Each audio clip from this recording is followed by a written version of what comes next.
la ressourcerie de l'écrivain. Comme je vous l'ai dit dans la précédente vidéo, je suis en train de tourner une série de vidéos sur les sagas littéraires qui me font envie, sur des sagas qui sont en cours de lecture ou de relecture, et des sagas que j'ai envie de relire également.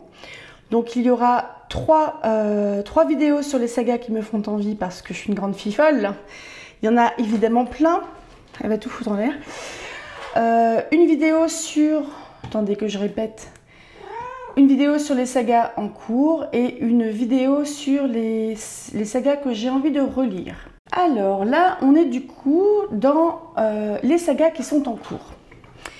Il y a évidemment Percy Jackson. Vous avez déjà dû voir 2 ou 3 vidéos sur les 2 ou 3 premiers livres de Percy Jackson. Les Percy Jackson, je vais les lire un par un, au moins sur le premier cycle, et je ferai peut-être une vidéo en fait sur une fois que j'aurai lu le premier cycle, et je crois qu'il y a 2 hors-séries qui font partie du premier cycle également. Je redemanderai confirmation parce que je ne sais plus trop. Donc Percy Jackson, je les ai en numérique, je vous mettrai les images quelque part autour de moi. On est sur le jeune Percy qui apprend assez tard l'identité de son père. Je vais rester volontairement vague parce que c'est une information qu'on apprend assez tôt au début du premier livre. Et Percy en fait est le fils d'un dieu, ce qui fait de lui un demi-dieu, donc un héros. Donc c'est le fils d'un dieu grec. Et en fait on est un petit peu dans quelque chose en mode entre guillemets Harry Potter. C'est vrai que je le compare beaucoup à Harry Potter parce que j'ai lu et relu Harry Potter avant Percy. Mais Percy c'est beaucoup plus léger. Donc Percy, il va être mis en danger un moment parce qu'en fait les héros, les fils de Dieu, ou demi-dieu et d'un ou d'une mortelle, sont mis en danger par les monstres, parce que dans cet univers, les monstres existent. S'ils sont tués, les monstres reviennent. Donc, ce qui fait beaucoup d'ennemis pour Percy. Et donc, il est amené par sa mère et Grover, son meilleur ami, qui se révèle être assez rapidement un satyre, au camp des Sans-Mêlés, donc le camp où les enfants de Dieu et de mortels résident, s'entraînent et elle va aller se coucher. Ignorez-la. Donc où ils résident, ils s'entraînent et où ils sont protégés. Ils sont protégés contre les monstres normalement, donc normalement il ne peut rien leur arriver.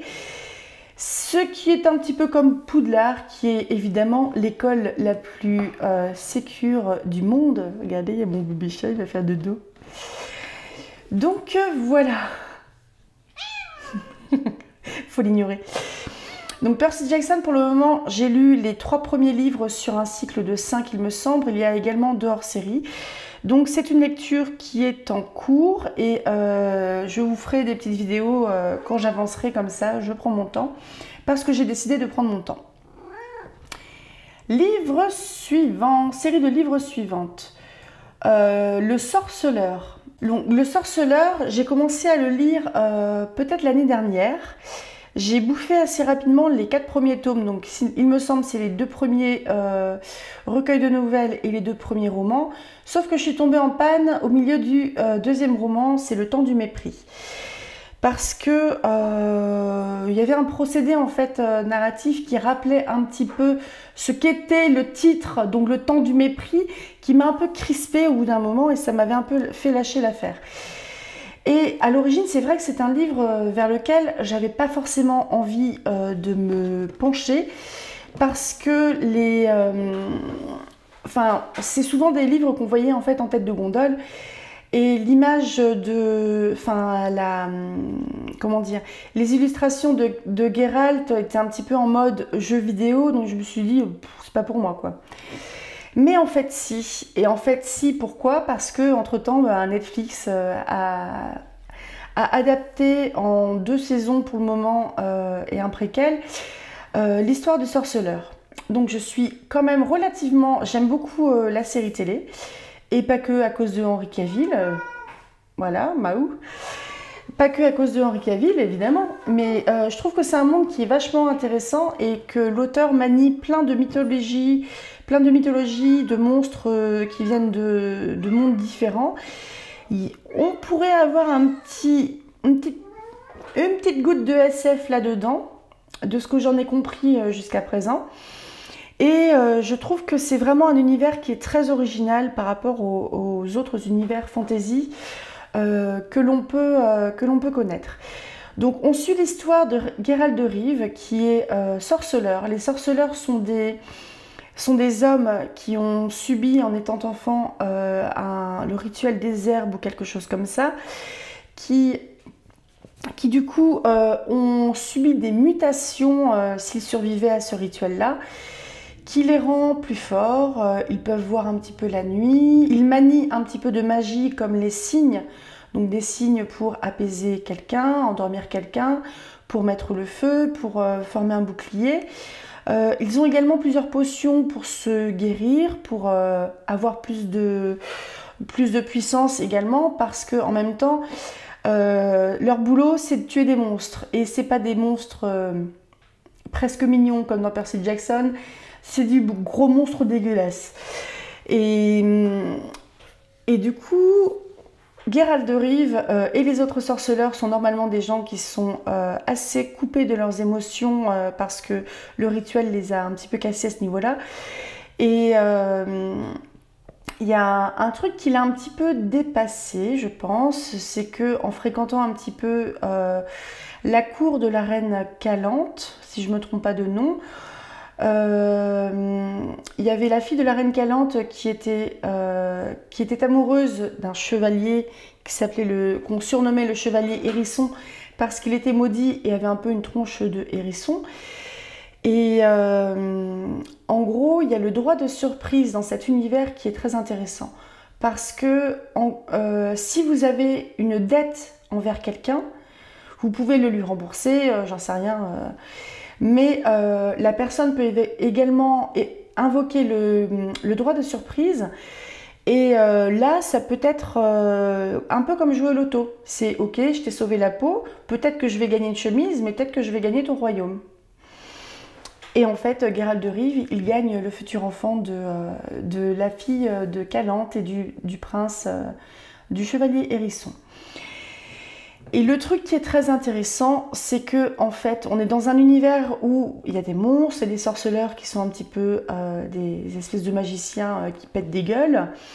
Nous avons des magiciennes et des mages ou des magiciens, je ne sais plus trop pour les hommes, qui eux manipulent une magie qui est beaucoup plus puissante, plus diversifiée que les sorceleurs et qui sont redoutés, et qui servent un petit peu de conseiller pour les différents royaumes qui composent ce monde, qui se foutent sur la gueule. Et les magiciens, en fait, ils sont quasiment immortels, en tout cas, ils vivent très très vieux, et ils sont vraiment puissants. Donc Geralt, il a une relation un peu je t'aime plus, je t'aime encore, etc. avec Yennefer de Wegenberg. Je suis désolée, j'ai un accent pourri pour les langues un petit peu à l'est, les langues un petit peu allemandes. Et en fait, le truc qui est très intéressant, c'est pas que des missions où il pète des gueules, Geralt. Il a un métier qui fait qu'il se promène beaucoup dans son royaume et dans d'autres royaumes. Et le truc qui est intéressant aussi, c'est qu'il y a énormément de races différentes dans cet univers. Il y a des elfes, il y a des nains, il y a... Qu'est-ce qu'il y a d'autre encore? Je sais plus, il y a des elfes, des nains toujours. Ça fait longtemps que je l'ai pas lu et ça fait longtemps que j'ai pas vu la série non plus, donc j'ai pas des souvenirs exceptionnels. Et j'ai une mémoire assez évasive, on va dire. Mais c'est un univers qui est vachement intéressant. Je pensais à tort que les bouquins seraient un petit peu trop jeux vidéo, donc quête, pétage de gueule, quête, boss final. Et en fait, pas du tout. Et je tiens à remercier d'ailleurs Madame Muller et sa série de fics sur Geralt puis Eskel qui me donne vraiment envie de reprendre la lecture du Sorceleur parce que c'est entre vous et moi, mais je pense qu'elle écrit mieux que Sapkowski. Voilà. Donc là, elle va être toute rouge derrière son écran. Ensuite, j'ai relu en audio, il n'y a pas très longtemps, Le Hobbit et Le Seigneur des Anneaux de Tolkien. Je vais vous montrer, j'ai les 3 premiers, j'ai juste Le Seigneur des Anneaux qui est là.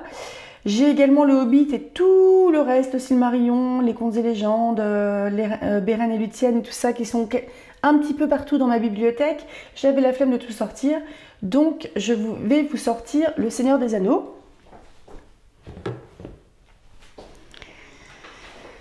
Je vais les lire probablement par ordre de sortie de publication, donc il me semble que je vais commencer par Bilbo et ensuite Le Seigneur des Anneaux, ensuite le Silmarillion. À vérifier, je dis ça de mémoire, ma mémoire est évasive, comme vous le savez. Tolkien, Le Seigneur des Anneaux, premier livre, La Communauté de l'Anneau. On est dans un univers, je vous montre ma trilogie quand même. Donc La Communauté de l'Anneau, Les Deux Tours et Le Retour du Roi. Donc c'est une série qui est un tout petit peu connue, qui a un tout petit fandom.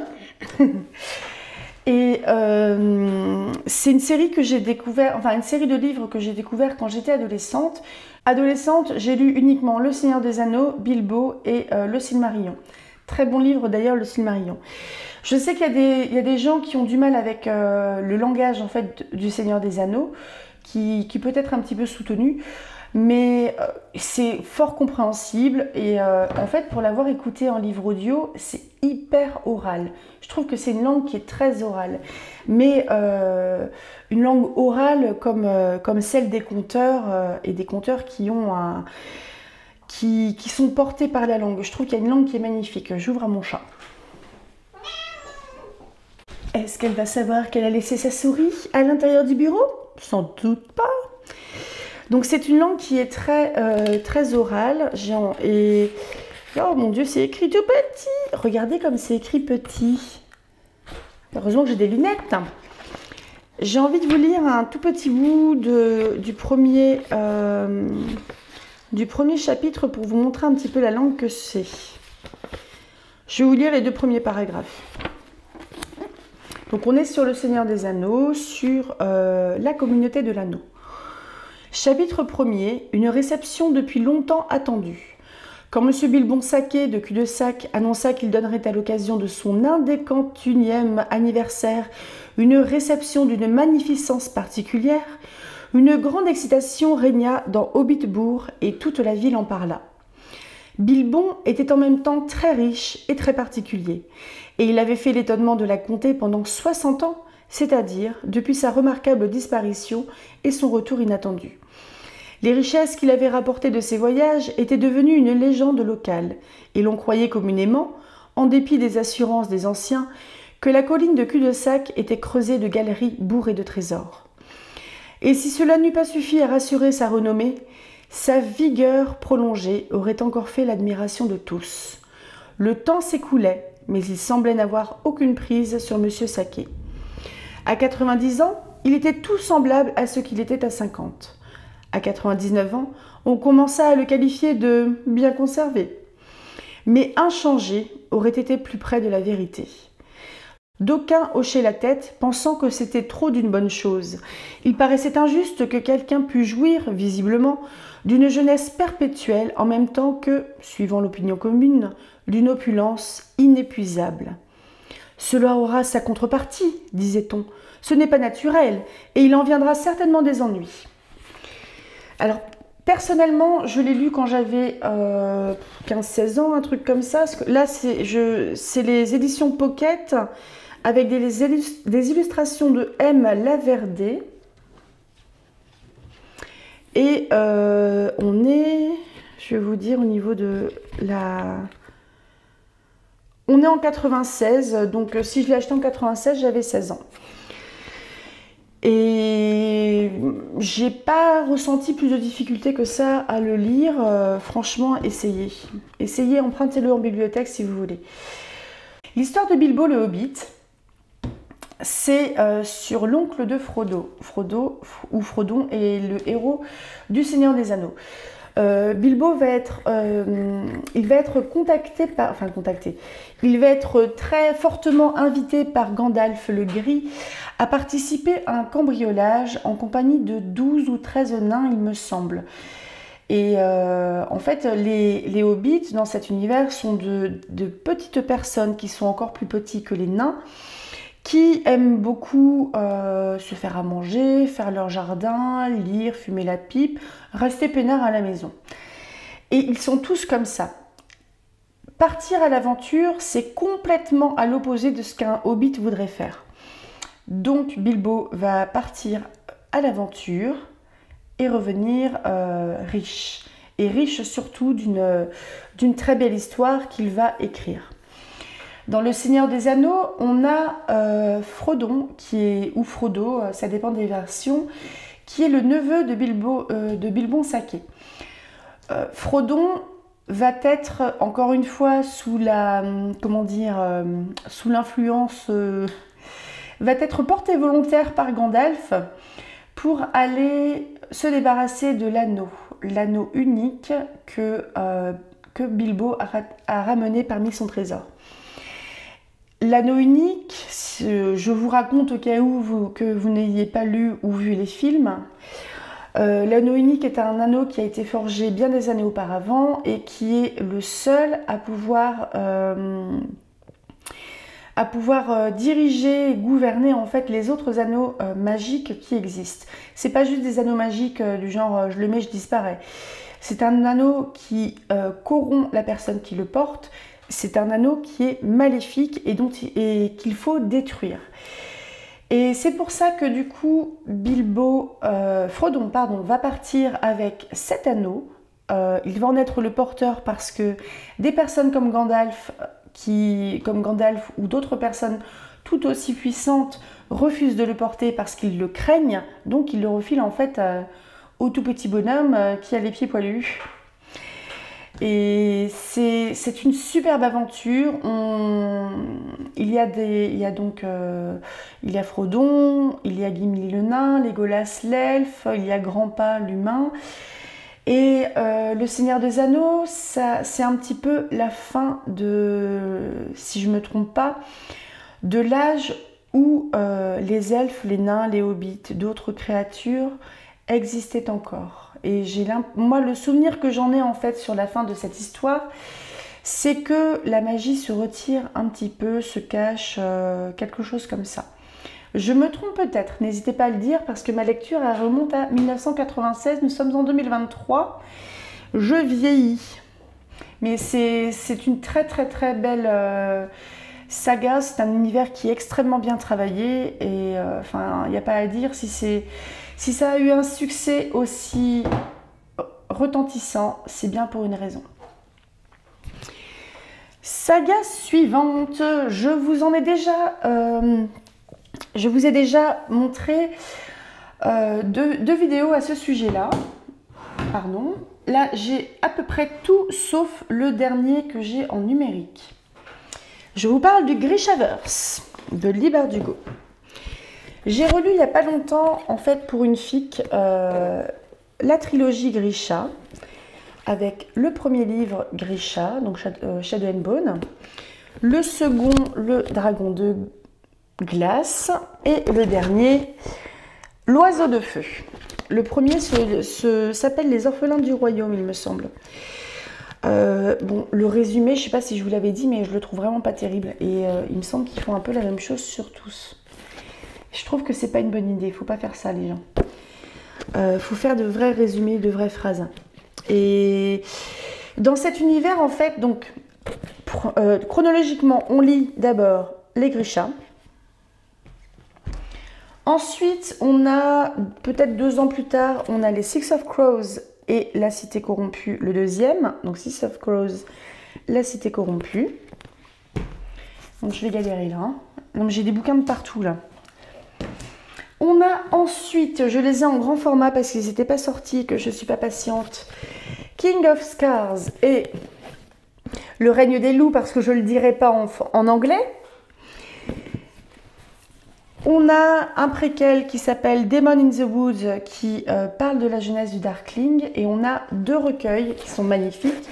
Le Chant des Ronces, Contes de minuit et autres magies sanglantes, et le Livre des Saints. Donc le Livre des Saints, il est pas propre, hein. Le Chant des Ronces, donc c'est un recueil de contes qui se passe dans cet univers-là, donc c'est des contes de cet univers-là. Et le Livre des Saints, c'est le livre religieux où donc la religion en place décrit entre guillemets les saints qui sont très souvent des grishas, et leur donne en fait une histoire qui va nourrir entre guillemets la religion et permettre d'avoir plus de fidèles, parce que c'est un peu le boulot de la religion, c'est d'avoir plus de fidèles. Je pense que je relirai la trilogie Grisha, parce que déjà ça se lit très vite, que j'aime bien tout simplement, et que la fic que j'ai commencé à écrire se passe entre le premier et le deuxième livre. Donc un petit résumé de tout ça. Alina Starkov est une cartographe qui travaille dans l'armée, dans la première armée Ravkan. Donc on est dans un monde fantasy avec des pays qui sont inventés. Ravka est en guerre contre Fjerda, qui est un pays, on va dire, polaire, qui est au nord, et contre Shuan, un pays d'inspiration un peu mongole, chinoise, qui est au sud. Ravka est un pays qui est également coupé en deux par le Shadowfold, mais littéralement coupé en deux. C'est-à-dire, le Shadowfold, c'est une espèce de nappe de brouillard noir où il y a des orages, et à l'intérieur il y a des volcras. Donc ce sont des espèces d'énormes chauves-souris qui ont la dalle, et c'est très dangereux de traverser le Shadowfold. Faut être armé, faut être discret, etc. Et Alina Starkov en fait découvre qu'elle est une invocatrice de lumière à l'occasion de la traversée de ce Shadowfold. Je vous le dis parce que ça se passe tout de suite au début. Et en fait, les Grishas dans cet univers-là sont les espèces de magiciens, je mets des guillemets, parce que eux ne s'appellent pas magiciens ou sorciers, ils s'appellent Grisha, et parce que leur art s'appelle la petite science. Donc selon leur type de magie, ils peuvent contrôler des éléments, donc le feu, le vent, l'eau. Ils peuvent contrôler le vivant ou les morts. Ils peuvent contrôler la matière ou la chimie. Et il y a également les invocateurs d'ombre et les invocateurs de lumière. Donc a priori, il y a un invocateur d'ombre et a priori une invocatrice de lumière. L'invocatrice de lumière est un petit peu considérée comme un messie dans cet univers, parce qu'on dit que c'est la seule qui est capable de se débarrasser du Shadowfold, qui emmerde quand même beaucoup Ravka, qui le coupe en deux, avec d'un côté la partie est où il y a le pouvoir, et de l'autre côté la partie ouest où il y a l'accès à la mer et au commerce. Donc Shadowfold, c'est quelque chose dont ils ont envie de se débarrasser. Alina découvre qu'elle est l'invocatrice de lumière, donc elle passe de petite cartographe dans la première armée. La première armée d'hommes et la seconde armée est de Grisha. Ravka, c'est le seul endroit où les Grishas sont protégés, parce que à Fjerda, quand il y a un Grisha, il subit un procès et risque à 100% de finir sur un bûcher, donc il faut mieux être discret. À Shuan, ils sont réduits en esclavage. À Ketterdam, à Kersh, pardon, ils sont souvent plus ou moins aussi sous contrat, plus ou moins esclavage. Dans d'autres pays, ils sont chassés et tués pour que les gens consomment leur sang qui aurait des vertus. Et on leur fout un petit peu la paix à Novizem aussi, mais ça dépend. Bref, les Grishas, vaut mieux qu'ils soient à Ravka ou alors qu'ils se fassent discrets. Et tout simplement parce qu'ils ont des pouvoirs qui sont énormes, et que les gens qui sont dépourvus de ces pouvoirs, les Otkaskaya, j'arrive pas à le dire, en ont peur, ce qui est logique. Donc ça, on est un petit peu dans un espèce de 19e, je trouve qu'il y a un côté un peu steampunk dans cet univers. La trilogie Grisha est sur le personnage d'Alina Starkov qui se révèle être une invocatrice de lumière. La duologie Six of Crows est sur 6 personnages, donc parmi eux il peut y avoir des Grisha qui vivent à Kerch, la Kerch c'est le pays qui est très commerçant, qui est dans la mer. C'est une île quoi, qui est dans la mer. Et en fait il y a à la fois une histoire de vengeance et une histoire de cambriolage également. King of Scars et le règne des loups. Je ne dirai pas en anglais, j'arrive pas. On suit notamment Nikolai Lantsov, qui est l'héritier du trône de Ravka et qui essaie un peu de péter la gueule à Fjerda et à Shuan parce que c'est une guerre qui dure depuis des années et des années. Et donc Nikolai Lantsov, il essaye de finir cette guerre-là et il essaye aussi de protéger les Grisha. C'est un personnage dont vous allez tomber amoureuse, mesdames. Et donc, le livre des saints, c'est un recueil de nouvelles, on va dire, sur des Grisha qui ont été divinisés par la religion en place. Le Chant des Ronces, c'est un recueil de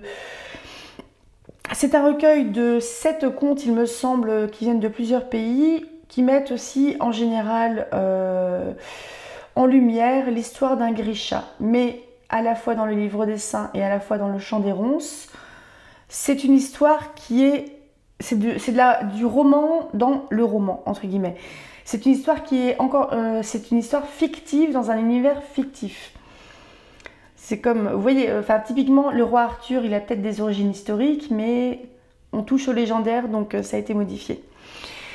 Ensuite, de chez Neil Gaiman, attendez, je raye ce que j'ai écrit. De chez Neil Gaiman, j'ai commencé à lire il y a un petit moment Sandman, et je pense que j'ai commencé à lire ses comics en ligne quand la série Netflix est sortie. Donc de mémoire, il y a une première saison qui est sortie, il me semble. Hein. Je suis plus abonnée à Netflix, je suis triste, aidez-moi. Et bref, il me semble que j'ai dû lire 3 ou 4 intégrales, il y en a quand même un sacré paquet. Sandman et Neil Gaiman, j'adore. Je suis amoureuse de l'univers de Neil Gaiman. Donc Sandman suit l'histoire de Morpheus, qui est un infini. Je ne sais plus si je le lisais en français ou en anglais, donc c'est possible que je me trompe un peu dans les termes. Donc Morpheus est un infini, il a 6 frères et sœurs, donc il y a pour un total de 7 infinis, qui commencent tous par un D, donc il y a Dream, Morpheus, Death, Desire, Destruction, je sais plus, enfin il y a 7 D. 7 infinis. Les infinis sont des... c'est pas de la créature, mais ils sont plus que des dieux. Et le truc qui est très intéressant, en fait, dans ces comics-là, il y a quelque chose de forcément onirique. Et ça va forcément toucher aussi les personnes que vous êtes. Je parle bien des personnes et pas des lecteurs. Parce que ça va toucher au deuil, ça touche au rêve, ça touche au désir, ça touche à toutes ces émotions et tout ce qui nous mène au final. Et je trouve que Sandman, c'est un petit peu le crossover ultime avec à peu près tout. On a donc avec la mythologie, avec Shakespeare et Songe d'une nuit d'été notamment. Ce sont des comics qui ont commencé à être publiés, il me semble, en 1993, quelque chose comme ça, donc au début des années 90, voire la fin des années 80, et qui font déjà un énorme effort en termes de représentation, donc représentation, j'aime pas du tout ces termes-là, mais pour des personnes racisées, pour des personnes LGBT, etc. Et je trouve qu'il y a un côté quand même très novateur à ce niveau-là. Et si vous voulez, il n'y a pas vraiment de chronologie entre guillemets, parce que le début de l'histoire, c'est quand Sandman a été emprisonné dans une bulle de verre par un sorcier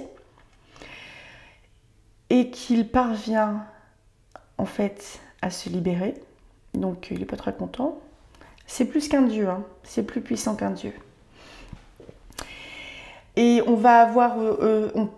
on suit cette histoire-là au début, mais après il peut y avoir aussi des histoires qui se passent très longtemps dans le passé, avec notamment parmi les amours de Morpheus, hein, il y a la mise en danger du royaume, parce que en gros, si les infinis disparaissent, tout disparaît. Poum, plus rien. Franchement, c'est hyper novateur. Je vous conseille vraiment ces lectures. Je suis archi fan. Mais j'ai toujours été fan de Neil Gaiman. Ensuite, je vous ai déjà rabâché et fait une vidéo de quasiment 1 heure sur les Bridgerton. Je vais vous le faire très rapidement. Parce que j'ai commencé à les relire et j'en ai bouffé 4 en quelques jours. Donc, la chronique des Bridgerton. Premier tome. Daphné, puis Anthony. On va le faire vite. Deuxième tome, Bénédicte, puis Colline. Ça va tomber, là, j'ai les Harry Potter à côté. Troisième tome, Héloïse, puis Francesca. Quatrième tome, Hyacinthe, puis Grégory. Elle m'arrive là, ça va vous tomber dessus. Dernier tome, des années plus tard, donc des épilogues sur chacune des 8 histoires précédentes, plus les chroniques de Lady Whistledown qui sont 2 nouvelles. Donc 2 nouvelles, c'était assez rapide.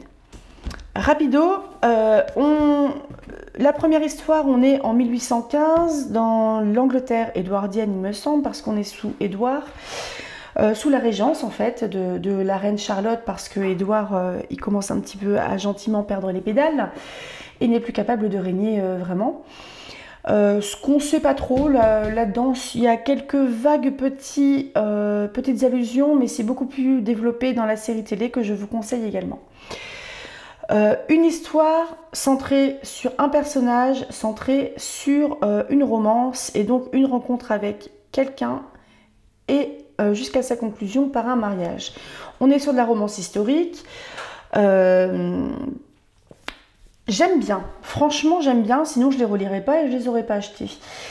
Mais je trouve que c'est vraiment très fun à lire, c'est léger, ça peut aborder quand même des thématiques qui sont un petit peu plus compliquées, mais des thématiques qui étaient compliquées à l'époque, notamment quand quelqu'un est un bâtard, comment il peut vivre dans son époque, mais également des thématiques qui sont plus contemporaines. Je sais qu'il y a une scène qui a un peu choqué dans la série télé, qui est tournée un petit peu différemment dans le livre. On peut parler gentiment de non-respect du consentement lors d'un rapport sexuel. C'était pas un je veux pas faire l'amour, c'était un je veux pas avoir de bébé. Le truc que j'aime bien, c'est que d'un livre à l'autre, je trouve que Julia Quinn réussit vraiment à se renouveler. C'est pas la même chose. Après, je trouve qu'il y a un petit écart entre les romances qui sont centrées sur une Bridgerton ou sur un Bridgerton. Parce que les garçons sont beaucoup plus valorisés, ils sont beaux comme des dieux, ils sont grands, ils sont riches, ils sont convoités par les filles à marier et par leur mère. Les filles sont plutôt des filles qui font tapisserie, ça va de la bonne amie à des filles qu'on ne calcule pas forcément, même si ce sont des Bridgerton et qu'elles ont une dot confortable. On est sur de la romance historique, mais n'y voyez pas non plus un respect absolu de l'histoire parce qu'on en est loin, je pense. Après avoir lu quelques Jane Austen, je peux vous dire que non. Pourtant, c'était pas tout à fait le même milieu. Jane Austen, c'est un milieu plus de plus petite bonne société. Là, on est dans la haute. On est dans la haute de chez haute. Mais bref, c'est frais, c'est agréable, c'est tout mignon, j'aime bien. Donc, je les relis. Et puis voilà. Ensuite, je vous avais dit que j'avais les Harry Potter. Alors là, au moment où je vais diffuser cette vidéo, j'aurai sans doute bouffé tous les Harry Potter. Mais j'ai tous mes bouquins. Harry Potter à l'école des sorciers. Et j'ai tous les 7 et également les animaux fantastiques et les contes de Biddle le Barde qui ont souffert. Harry Potter, on se retrouve avec un enfant de 11 ans, de bientôt 11 ans, qui découvre en fait, en recevant une lettre, qu'il est un sorcier et qu'il doit entrer dans une école magique. Il va en découvrir plus sur ses origines également, parce que donc c'est un garçon qui est élevé par son oncle et sa tante, qui le détestent, et qui élève également leur fils Dudley, qu'il déteste aussi. Qui le déteste aussi, et en fait Harry va trouver toute sa place dans ce nouvel univers qu'il va fréquenter, à savoir l'école de sorcellerie. Il va s'y faire des amis, il va et surtout ce qu'il ne savait pas, c'est la manière dont ses parents sont morts et pourquoi il a une étrange cicatrice sur le front. C'est qu'en fait, que tout bébé, il a vaincu le grand méchant de l'époque, Lord Voldemort, dont on ne doit pas prononcer le nom. Et donc, il débarque en fait dans cet univers en étant déjà célèbre et en ne connaissant absolument rien de cet univers, ni de ses origines, ni du fait que ses parents étaient sorciers et qu'il est élevé par des moldus, donc des personnes qui ne sont pas sorcières. On lui a menti un peu toute sa vie. Donc on lui a menti toute sa vie, il doit faire sa place là, et le truc qui est très intéressant en fait dans cette saga, c'est que on grandit à la fois avec Harry et que ça devient de plus en plus sombre à partir du 3e tome, je trouve. Donc je pense qu'il conseille la lecture à partir de 10 ans, mais si vous êtes quelqu'un qui est un petit peu sensible à partir du 3e, bon, vous n'allez pas non plus pleurer toutes les larmes de votre corps, je pense. Mais pour un enfant, je pense que attendez un petit peu avant de lire le 3e, 4e, etc. Mais c'est une super saga, c'est une saga doudou sur laquelle j'écris énormément de fics. Il faudrait que je m'y replonge d'ailleurs, tout comme dans les Amerexil, dans les Grishaverse. Amerexil, c'est le nom de ma fic qui est en crossover. J'ai marié ces deux univers. Et voilà, donc je pense que j'ai fait le tour globalement. Ce sont des univers qui sont archi connus, évidemment. Et bah, c'est pas grave. J'avais envie de le partager avec vous. Et donc si vous avez envie de le lire, si vous les lisez, si vous les relisez, n'hésitez pas à laisser un petit mot. Et voilà, à tout bientôt. Rêvez tout grand. Et dites-moi, vous, quelles sont ces sagas qui sont en cours chez vous? Ça m'intéresse. J'aurais pu aussi ici parler de la trilogie du Nuit d'hiver de Catherine Ardenne, dont j'ai fini la lecture de L'Ours et le Rossignol, le 1er tome. Je vais certainement... donc j'en ai fait un vlog un peu pas à pas, où je faisais des petits checkpoints au quart, moitié, 3/4 et à la fin. Et c'était une très très très belle lecture, donc je pense que je ferai la même chose pour les sagas suivantes. Et quand je vais relire les sagas, mais pas sur les chroniques des Bridgerton, j'en ressens pas l'envie, mais notamment les Harry Potter, les Grisha, Tolkien, Sandman, peut-être le Sorceleur aussi, mais je pense que sur les sagas que je connais ou que je découvre, si je le sens en fait, je ferai des vlogs lecture pas à pas parce que je trouve que c'est assez sympa. Et l'exercice étant de parler de ce que je suis en train de lire, sans trop en dévoiler, mais en vous donnant envie de le lire. Donc je tente. Je trouve que Thiboudou, par exemple, le fait très très bien. Donc voilà, à tout bientôt, et lisez tout plein, et rêvez tout grand, c'est l'essentiel. Au revoir.